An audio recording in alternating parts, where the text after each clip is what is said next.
all the news from WTCN TV's expanded news gathering facility. WTCN TV, Channel 11.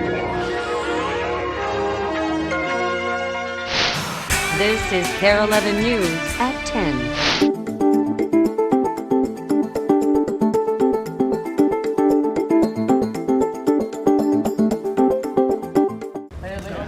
Okay, in any rear-end accident, who's at fault? To enter his classroom is to quickly realize Mike Peel doesn't play by the rules. Oh my! Not the rules of teacher fashion. Boom, there's a head-on collision. Definitely not the rules of driver's education.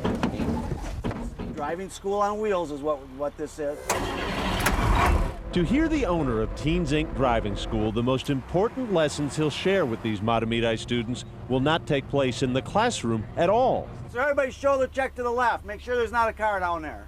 Good job. Serious lessons being taught in, of all places, here. This is what we've been waiting for. This is where the fun starts. On a slicked-up go-kart track, Look! Peel is teaching his students the art of Minnesota winter driving. Look to where you want to go. Look to where you want to go. Oh!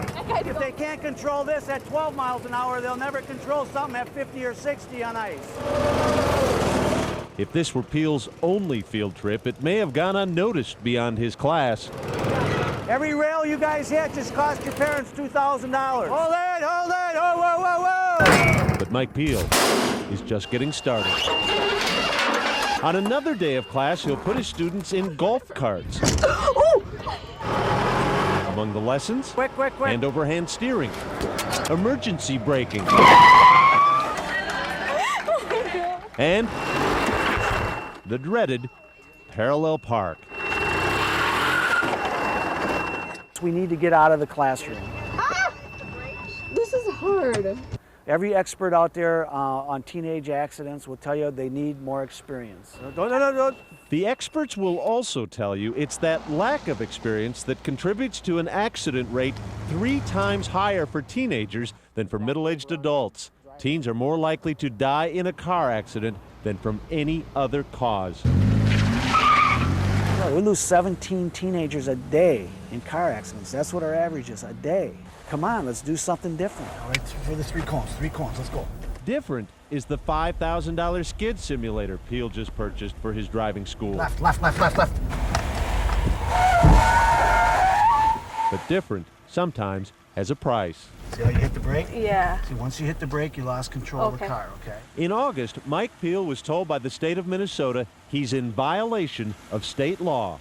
The Department of Public Safety cites a rule that says driver's education must be conducted in a complying classroom. Remember, we talked about energy. But Peel spends several days of the state-mandated 30 hours of class time outside.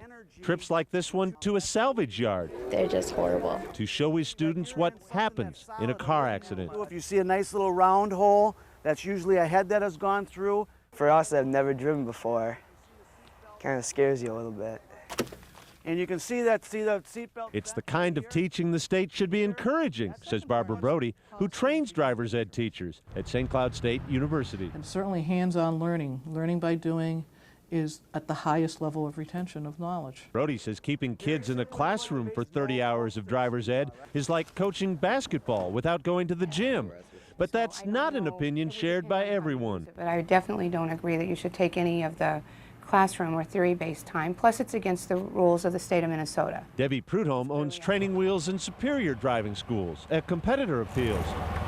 She says with so much information to cover, students need 30 hours in the classroom.